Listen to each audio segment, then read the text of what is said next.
para as informações que temos agora. Está aberta a votação no plenário virtual e já temos votos registrados. O caso para manter preso ou não o banqueiro Daniel Vorcaro. Nós temos aqui no sistema, gente, inclusive um documento que eu já vou contar para vocês. O que nós temos aqui, como é uma votação virtual e pode demorar 7 dias, vai até sexta-feira da semana que vem. Porém, a partir das 11 horas da manhã foi aberta a votação e tivemos o registro do ministro relator André Mendonça, que subiu o voto, como já era esperado, é o relator, foi ele próprio que autorizou a prisão, manteve esta condição e o ministro André Mendonça também explicou que, em relação a Luiz Felipe Moura, que foi preso e, segundo a Polícia Federal, atentou contra a própria vida, ele foi apelidado por Daniel Vorcaro, fazia parte da chamada turma, apelidado de sicário. Como ele morreu, obviamente não vai haver uma análise do caso dele, tá? Então foi exposto também um documento explicando isso. O relator subiu o primeiro voto. E aí, atenção, já temos aqui mais abaixo o voto do ministro Luiz Fux. Ministro do Supremo, Luiz Fux, acompanhou o relator. Portanto, 2-0 de um cenário com 4 ministros para votar, 2-0 para manter Daniel Vorcaro preso. 2-0.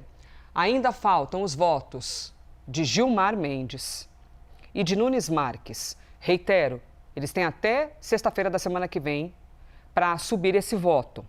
Podem fazê-lo hoje. A gente viu que rapidamente, com 10 minutos de abertura do plenário, já veio o voto do próprio relator, como haveria de ser, pela manutenção da prisão, e também o do ministro Luiz Fux. Aqui, para lembrar vocês, essa é uma turma, o Supremo está em desfalque, são 11 ministros, mas desde meses atrás, que tem uma cadeira vaga.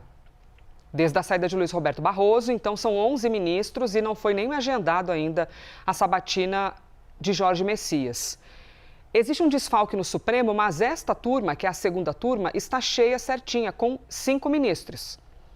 Porém, um dos ministros integrantes desta turma é justamente Dias Toffoli, que declarou-se suspeito.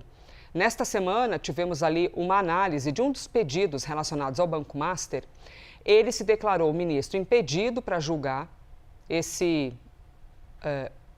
um dos pedidos em relação, não ao caso total, né? Lembram-se, ele deixou de ser relator, mas não é que se declarou impedido ao caso geral. E aqui a gente tem o que Théo Cury trouxe mais cedo para a gente, tá?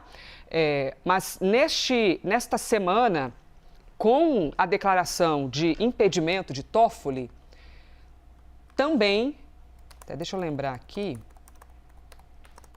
para trazer para vocês. Sim, perfeito. Agora lembrei o motivo, só para refrescar a memória. Nós tivemos nessa semana um pedido de um dos integrantes, um parlamentar, dizendo que o presidente da Câmara dos Deputados, Hugo Mota, ele estava ali demorando para decidir sobre a abertura da CPI do Banco Master. Este parlamentar acionou o Supremo para dizer, Supremo, por isso, por A mais B, o presidente da Casa está demorando para abrir essa comissão. Este pedido foi para Dias Toffoli.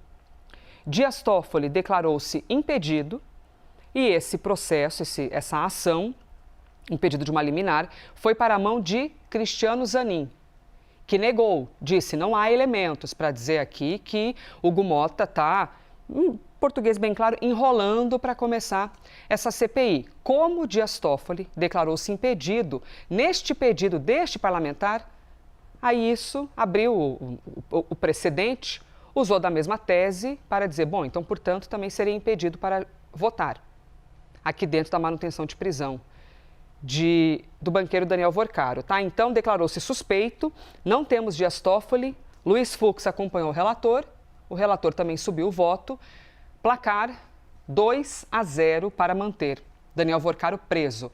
Assim que tivermos o avanço, mais algum voto que apareça, a gente vai, evidentemente, compartilhar com vocês. E reitero o que eu disse antes sobre sicário, sobre Luiz Felipe Mourão, que atentou, de acordo com a Polícia Federal, contra a própria vida. Após ter sido preso, chegou a ser levado ao hospital, ficou alguns dias ali com morte cerebral, até que a defesa dele confirmou publicamente que, de fato, ele teve a morte decretada e confirmada pelo hospital onde estava internado. Tá bom? 11h18 e por esse motivo, evidentemente, o ministro afirmou que não vai ter qualquer julgamento envolvendo o sicário, visto que ele morreu.